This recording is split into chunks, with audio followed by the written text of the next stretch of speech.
Hi, I'm David Mathews with Spark of Life, and we're a grief recovery organization. And maybe you know what we do by now, but we do grief recovery retreats. We have online courses, online. We have grief coaching. We have retreats in person and virtual. And today's topic, we're going to be talking about how does a loss of a loved one affect a marriage? And so you have a husband and wife, and they've lost a child, or maybe one of them lost a parent, or maybe one of them had another loss.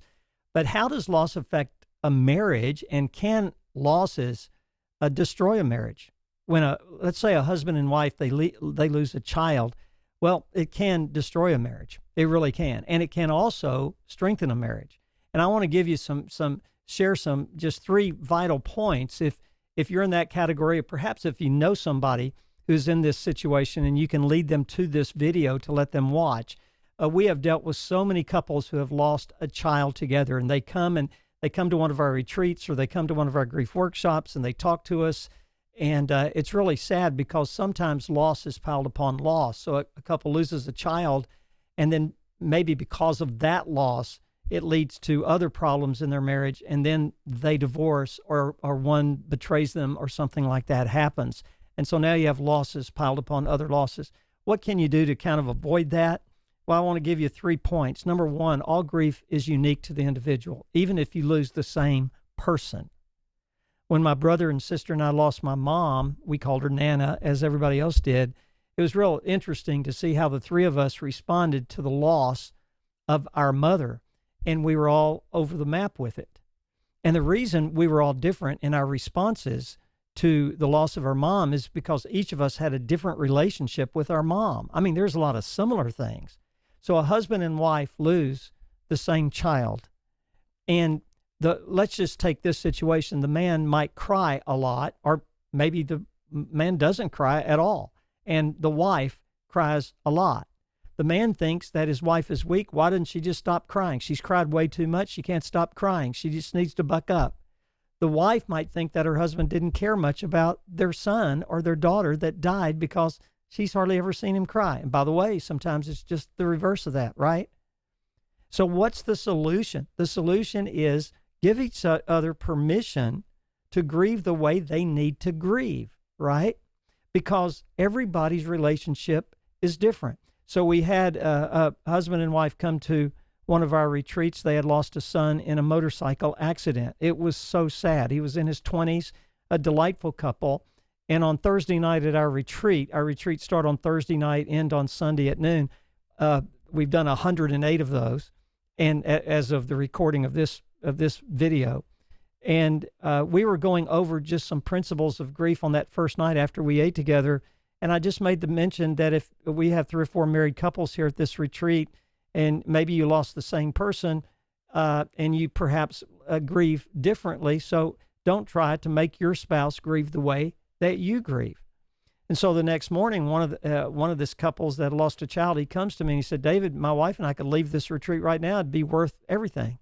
And I said, "Well, tell me, what's the magic bullet here?" And he told me that last night, when you said that you need to each grieve your loss if you're married, in your own particular way, and not force your way of grieving on others. I realized that my wife, since our son died the first Sunday morning, and they were churchgoers, and they had gone to church all their lives, and the first Sunday morning after they buried their son, the husband gets up and starts getting ready for church, and his wife stays in bed, and he says, "Well, you better get up. Church starts in 30 minutes. And she said, "Are you nuts? I'm not going to church." And he said, "Yes, you are. We got to go to church." She said, "No, I'm not." They had a knockdown drag out right there, and he finally left, and he was mad at her, and she was mad at him. And he said, "I think I need to give my wife permission, not permission, but I need to let her grieve the way she needs to grieve." And I said, "I think you need to do that too. Don't try to make her do what you do." You see, the relationship they had with their son was unique to them. And sometimes the differences in the relationships causes one to grieve in totally different ways. And also all losses in the context of other losses of the husband and the wife. And they might not know all their losses. And they might not really need to grieve the way each other grieves. It's okay to cry a lot. It's okay not to cry. I've seen a lot of guys and a lot of women who didn't cry, and then they cried at our retreat, and that was probably a healthy thing, but we didn't say you've got to cry. No, some people handle it differently. The biggest thing, I want to give you 3 points about what can you do. Number 1 fits in here. Give yourself permission and each other permission to grieve in the way they need to grieve. Now, my wife doesn't need my permission to do anything, okay? But I'm just using this language to help you see that. It's called respect.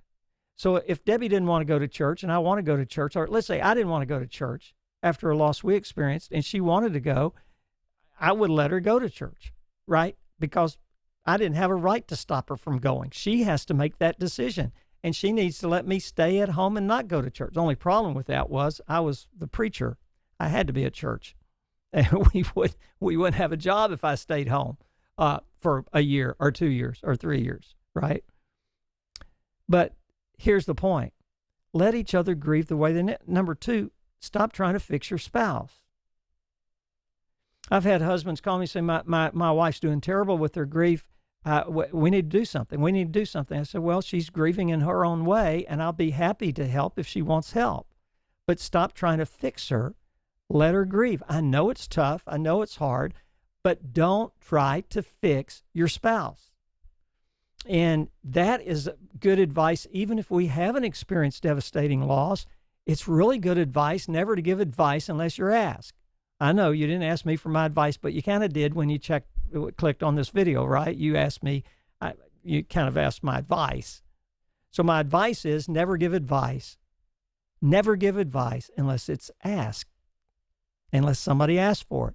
So stop trying to fix your spouse. And the other point, and this will be it for today's video. The other point is listen to your spouse.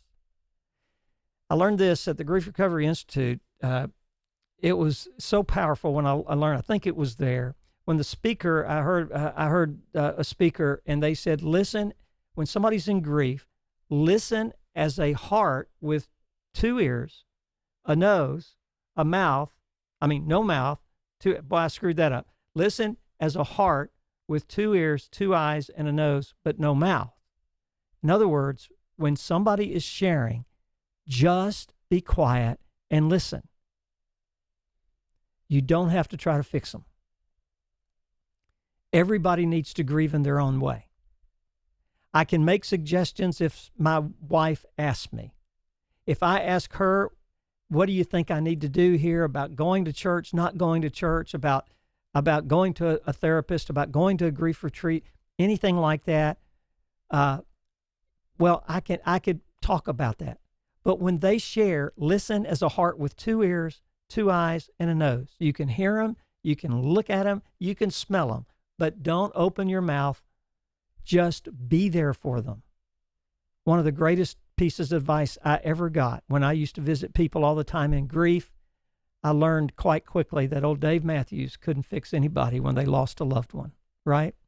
I can't fix them, but I can be there for them. So if you're a married couple and you've lost the dearest on earth to you, it doesn't have to separate you. It can actually unite them. Go to sparkoflife.org for more grief help. At Spark of Life, we believe this. There's always, always hope at Spark of Life. By the way, what happened to the family, the husband and wife, that they had the big fight about the church? Well, they became very dear friends of ours. And they're lovely people, and they're doing really well. Do they still have pain? Of course they do. Do they still grieve? Yes. And they came to retreat 5 or 6 years ago. Do they still miss their child? Of course they do.